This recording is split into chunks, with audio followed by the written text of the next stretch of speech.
할렐루야. 하나님께 영광과 박수 올려드리겠습니다. 할렐루야. 영광은 하나님의 것입니다. 살아계신 하나님 감사합니다. 좋으신 하나님 감사합니다. 주의 영광이 가득하게 하시고 십자가 보혈로 이전에 가득하게 하시고 오직 살아계신 하나님만이 영광 받으시옵소서.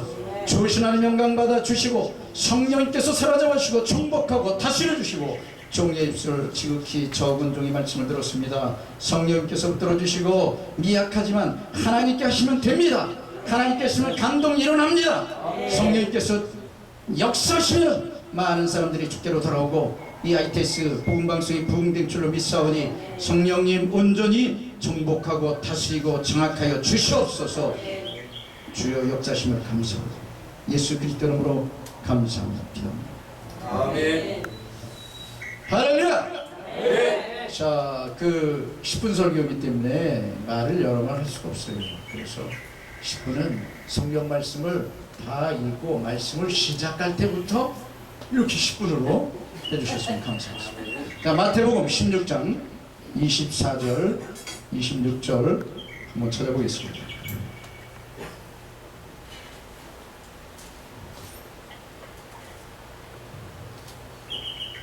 마태복음 16장 24절에서 26절.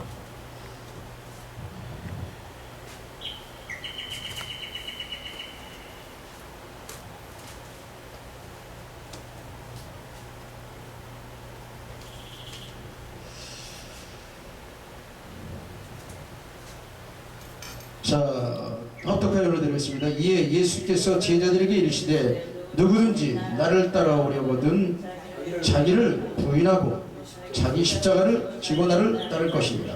누구든지 제 목숨을 구원하고자 하면 잃을 것이요 누구든지 나를 위하여 제 목숨을 잃으면 찾으리라.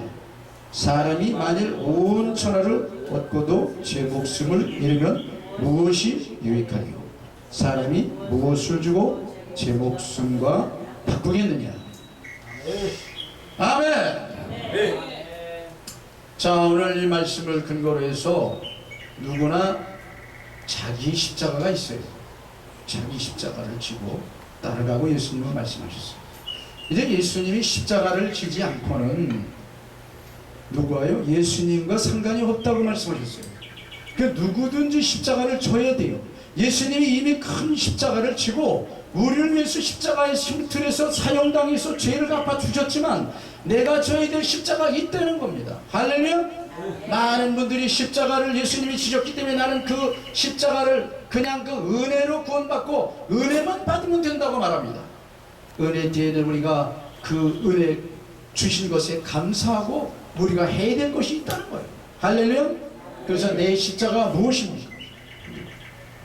오늘 옆에 분과 한번 인사하겠습니다. 예수 이름으로 사랑하고 축복합니다. 예수 이름으로 사랑하고 축복합니다. 할렐루야. 네. ITS 방송을 축복합니다. 할렐루야. 자, 오늘 예수님이 말씀하십니다. 자신을 부인하고 나를 따르라.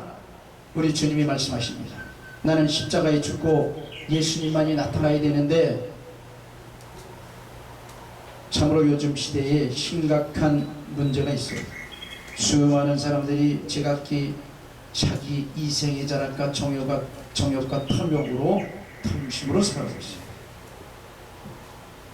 자기를 나타내고 우리가 나는 나타내서는 안 됩니다. 예수님만이 나타나야 돼요. 우리가 나타낼 것이 누구예요? 찬양도 하나님의 것이에요. 그래서 하나님의 기뻐하신 찬양을 해요. 참 수많은 힘들고 어렵지만 이 고생을 무릅쓰고 여기까지 오신 이유는 하나님을 찬양하기 위해요. 아까 들리지 않는 분이 말할 때도 말했어요. 하나님은 찬양하라. 하나님 여러분 이곳에 오셨죠? 하고 얘기했을 때 아 그렇구나. 하나님을 찬양합니다. 이것을 잊어서는 안 됩니다. 내가 나에게 찬양, 회중에게 사람에게 찬양하는 게 아니에요. 하나님께 드리는 거기 때문에 하나님 기뻐하시는 찬양을 해요.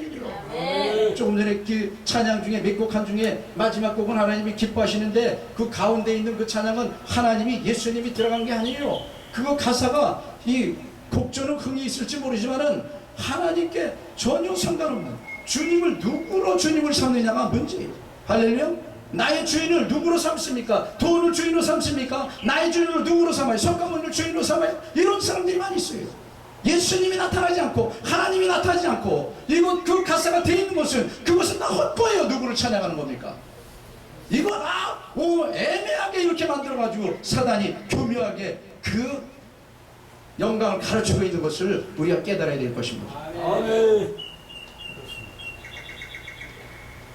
자기 방식대로 살고 있지만 그것은 결국 생명의 길이 아닙니다. 바로 너희가 이 세대에 예수님에게 표적을 구합니다. 그러나 예수님께서 무엇을 말씀하십니까? 연하의 표적밖에는 보여줄 것이 없다고 말씀하십니다.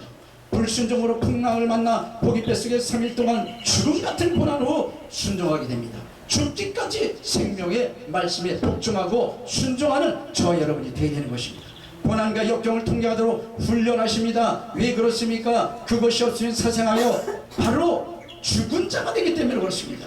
영원한 생명길을 택하라. 자기 십자가는 죽음을 이룰지라도 생명의 말씀에 복종 순종해야 되는 것입니다. 이것이 자기 십자가. 마치 조개가 진주를 품고 그 만들 때 오랜 세월 모래알을 그 몸속에 비비고 살을 애이는 듯한 그러한 고통 가운데 피눈물을 흘리면서 고통 속에 진주가 나오듯이 바로 우리 역경 속에 말씀에 순종하고 있어야 보배로운 생명이 나오게 되는 것입니다. 첫째, 우리가 두려운 마음으로 하나님의 말씀을 순종하는 그것이 준행하는 것이 바로 십자가라고 말씀하십니다. 누가복음 12장 4절에서 죽인 후에 지옥에 던져 넣는 권세 있는 것을 두려워하라고 말합니다. 우리가 하나님의 말씀을 두려워하고 경외해야 돼요. 하나님의 말씀을 두려워하며 지킬 줄 아는, 무서워하는 그 말씀에 우리가 지키는 그런 자가 되어야지, 누가 말씀을 지키지 않고 하나님의 계명을 지키지 않고 누가 구원을 받는다고 말씀하십니까? 구원을 힘써 이루라고 말씀하시는 거예요. 할렐루야. 우리가 믿음의 의도 있지만 이 지키는 하나님의 계명을 행함의 의가 있어야 그것이 온전한 의가 되는 것입니다. 우리는 그저 1번씩 7번씩 용서해 주신다 그러니까 죄를 밥 먹듯이 가서 짓고 하나님 앞에서 입술로만 고백하고 그것이 회개가 아닙니다. 철저히 우리는 회개는 정말 통하지 않고는 통하는 이 눈물과 그리고 그것을 죄에서 돌이키는 메타노니아가 있어야 이것이 진정한 회개가 되는 것입니다. 로마서 8장 18절에 생각한데 현재의 고난은 장차 우리에게 다가올 영광과 좋게 비교할 수 없도다. 장차 우리에게 어마어마한 복을, 어마어마한 행복을, 어마어마한 그런 복을, 정말 끝이 없는 그런 세계에서 행복을 느끼면서 살 수 있는 이것을 다 준비해놓고 말씀에 너는 순종하기만 하라는 거예요. 순종하고 복종하고 나를 따라오라는 거예요. 할렐루야. 세상 이 권력자 사람을 두려워하지 말고 하나님을 두려워하는 것이 바로 명령이요 순종하는 것이 생명이요 복인 것입니다. 사람이 두려워 말고 사람의 이 권력을 두려워하지 말고 하나님도 이제 우리가 하나님의 말씀을 버리면 하나님도 나를 버리시게 되는 것입니다. 신약에 와서 요한복음에 와서는 말씀이 영이요 생명이요 하나님이 되시는 것입니다. 마태복음 10장 30절에 누구든지 사람 앞에서 나를 시인하면 바로 하나님 앞에서 예수님도 우리를 시인해 주시고 부인하면 예수님도 우리를 부인해 주시겠다고 말씀하십니다. 이 시인한다는 게 결코 쉬운 것이 아닙니다. 누구든지 이 세상 권력자 앞에 총칼 앞에 우리의 성령의 검이 되어 예수 그리스도를 믿는 도를 전해야 되는데 총칼 앞에서 네가 예수를 믿지 않고 부인한다면 말로 부인하면 너를 살려주겠다는데 그 앞에서 예수님을 시인한 자가 몇이 안 되겠다는 거예요. 죽음을 앞두고. 그러나 우리는 그 죽음을 두려워해서는 안 됩니다. 누구를 두려워합니까? 하나님을 두려워해야 합니다. 영원까지 멸하는 하나님을 두려워야만 우리가 살 수가 있는 것입니다. 할렐루야. 하나님을 위해 살고자 하면 바로 죽고자 하면 살 것이요 살고자 하면 죽게 된다고 하나님은 말씀하시는 거예요. 지금 이 시대가 종교적으로 집단적으로 도덕적으로 타락해서 곧 심판이 없다고 하는데 이렇게 해도 심판이 없고 저렇게 해도 심판이 없고 우리는 아무렇게 살다가 하나님 앞에 가서 회개하면 된다, 회개하는 그냥 용서하고 하면 된다는 그런 식으로 세상을 살다 보니까 지금 이 세대가 어마어마한 혼탁한 세대에 살고 있습니다. 순정함으로 아브라함이 이삭을 하나님께 드렸을 때 이삭도 살고 자신도 살고 거부가 되고 당대의 조상의 합의가 된 것입니다. 사드락과 메삭과 아벳네고는 죽음 앞에서 바로 순종하고 말씀을 지켰더니 죽음 앞에서 지켰어요. 풀무불에 던졌어도 그 풀무불에서 속에서도 건져주는 놀라운 역사가 나타나는 것입니다. 우리의 십자가는 바로 그 사랑인데, 사랑이 바로 이 아가페 사랑, 바로 이 사랑은 뭡니까? 죽기까지 사랑으로 하나님의 말씀에 순종하는 것입니다. 요한일서 1장 6절에 말씀하십니다. 사랑은 이것이니 바로 너희가 처음부터 들은 바 같이 계명을 쫓아 행하는 것이요 계명은 이것이니 그 가운데 행하라 하십니다. 말씀하고 있습니다. 사랑이 뭡니까? 계명을 지키는 것이 사랑입니다. 할렐루야. 말씀에 순종하고 복종하는 것이 사랑이자 그것이 바로 나의 십자가 되는 것입니다. 두 번째는 바로 십자가. 세상이나 가족이 날 부인할지라도 우리는 하나님의 말씀에 순종하는 것이 바로 십자가라는 것이요. 우린 세상의 그 무엇보다 부귀영화, 권력, 명예 또한 가족을 예수님보다 더 사랑하면 그것이 합당치 않다고 말씀하십니다. 마태복음 10장 34절에 36절에 내가 세상에 화평을 주러 온 줄을 생각지 말라. 화평이 아니요 겁을 주러 왔노라. 사람의 원수가 자기 집안 식근이라. 세상이 가족이 나를 버릴지라도 믿는 것 때문에, 예수님의 믿는 것 때문에 핍박이 당하고도, 역정이 당하고도, 협박이 당하고도, 배신을 당해도, 어떤 시련이 다가와도 내가 나를 경외하고 내 말을 지키느냐, 이것이 무엇입니까? 그래서 우리에게 무슨 검을 줬느냐? 성령의 검, 곧 말씀을 주셨다고 말씀하셨어요. 할렐루야. 성령 충만하면 어떠한 고난과 역정이 당해와도 우리는 기쁘게 하나님 말씀에 순종하며 죽음을 무릅쓰고라도 그 길을 갈 수가 있는 것입니다. 이제 베드로에게 예수님께서 물어봅니다. 내가 나를 사랑하느냐? 3번씩이나 물어봤지만은 베드로는 그때까지 아무것도 모르고 인간적인 그런 필레오 사랑만 계속해서 내가 주님을 사랑합니다. 주님을 사랑합니다. 계속해서 대답합니다. 그러나 예수님은 이 십자가에 죽기까지 사랑하시는 이 사랑을 말씀하고 있는 것인데 이것을 알 수가 없습니다. 그러나 이 성령의 충만 받은 뒤에 베드로는 십자가를 거꾸로 지고 그런 죽음을 무릅쓰고 말씀에 순종했던 것입니다. 할렐루야. 세 번째는 자기 십자가를 지라 그랬는데 이것은 무엇을 말하느냐? 자기 십자가를 지고 나를 쫓지 않는 자는 내게 합당치 아니하니라. 본문 25절에 누구든지 제 목숨을 구원하자면 잃을 것이요 누구든지 나를 위하여 제 목숨을 잃으면 찾으리라 말씀하셨습니다. 나의 고집아짐, 나의 생각, 나의 죄성, 악성 십자가에 못 박고 그리고 삶을 살아야 돼요. 우리의 삶이 예배의 삶이 되리라. 그래서 예배의 삶은 무슨 삶입니까? 바로 진정과 신령으로 예배하는 자를 찾고 찾는다 그랬는데 우리의 삶이 진정과 신령이 뭐예요? 말씀과 성령으로 이 삶을 세상을 살고 이겨야 되는 것입니다. 할렐루야. 그래야만이 우리가 하나님의 기뻐하시고 그 모든 삶이 바로 예배의 삶을 살라는 거예요. 이것이 하나님의 살아계신 말씀이고 우리를 찾고 있다는 말씀입니다. 우리가 정말 하나님의 부름을 받아서 하나님의 영광을 위해서 살아야 되는데 그 영광을 내가 가르치면은 하나님은 정말 그것을 누구에게 주는 꼴을 못 보시는 분이에요. 그분은 실패하다 못해 투기하다 못해 어마어마한 투기가 있기 때문에 영적인 이런 많은 일 때문에 이 육신적인 사람들은 모두 다 진멸하라고 말씀하시는 거예요. 이스라엘 백성들이 여호수아가 있는 동안에 태평성들을 이뤘어요. 그때는 말씀을 잘 지켰습니다.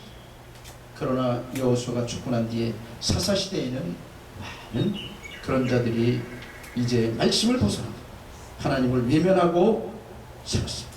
그럴 때 어떻게 됐습니까? 그때는 종교적, 도덕적, 집단적 타락으로 심판이 나고 침략을 당하고 조공을 바치게 되고 강간되고 재산을 뺏기게 됐습니다. 진정한 하나님의 말씀을 가르쳐 하나님을 섬기게 할 사사가 그 마지막 때에는 그때 사사시대에 말기에 그런 사람들이 나타나지 않았어요. 그래서 강력한 지금 이 시대에는 그 사사시대처럼 강력한 이 하나님의 말씀을 선포하며 지키게 할 수 있는 대통령 누구를 두려워하지 않고 담대히 가서 말씀을 전할 수 있는 이런 목사가 필요할 때가 바로 이때인 것입니다.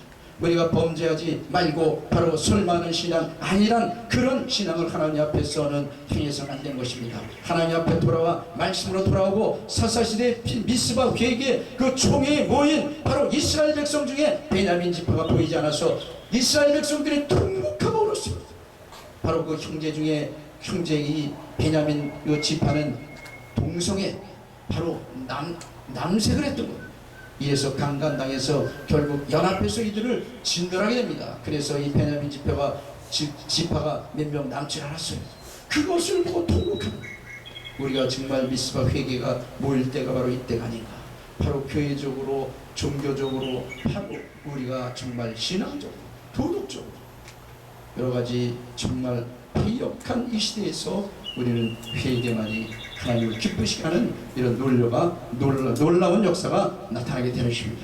바로 불편하고 어려울지라도 경건과 거룩의 생활, 이것이 바로 부활의 생명이 되는 것입니다. 로마서 8장 16절 17절에 우리가 그와 함께 영광을 받기 위하여 고난도 함께 받아야 될 것이라 말씀하시고, 사도행전도 14장 20절에 우리가 하나님 나라에 들어가면 많은 환난을 겪어야 할 것이라고 말씀하십니다. 환난이라고도 주님과 함께 하시면 쉽게 되는 것입니다. 하나님께서 다 이뤘다고 말씀하십니다. 우리는 그냥 적은 십자가, 바로 하나님의 말씀에 순종하는 그 길만 가면 되는 것입니다. 바로 이것이 적은 십자가요, 바로 성령의 주님만 하면 쉬운 십자가가 되는 것입니다. 바로 구원은 바로 진행형이지 완성형이 아닌 것입니다. 바로 실소 구원을 이루라고 하나님은 말씀하고 있습니다. 바로 내가 낮추고 하나님을 높여주시고, 하나님이 나를 낮추면 높여주시고, 내가 죽고자 하면 하나님이 살게 만들어주시고, 고통 가운데서도 주의를 시인하고 두렵고 떨림으로 복종하면 이 땅에서도 복을 받고 천국을 이루고 영원한 행복의 나라에서 왕노릇하면서 영원한 끝없는 행복을 우리가 누리며 살 수 있는 그 시대를 예비해 놓은 것입니다. 저와 여러분은 이런 시대에 들어갈 수 있는 놀라운 역사가 나타나기를 예수 이름으로 축복합니다. 사랑의 하나님 감사합니다. 귀한 말씀을 주시니 감사합니다. 많은 듣는 자들 하여금 그 마음에 감동을 주시고 예수께 돌아간 영원한 행복을 찾을 수 있는 놀라운 역사가 나타나게 하여 주옵소서. 예수 이름으로 감사하고 축복하고 기도합니다. 아멘.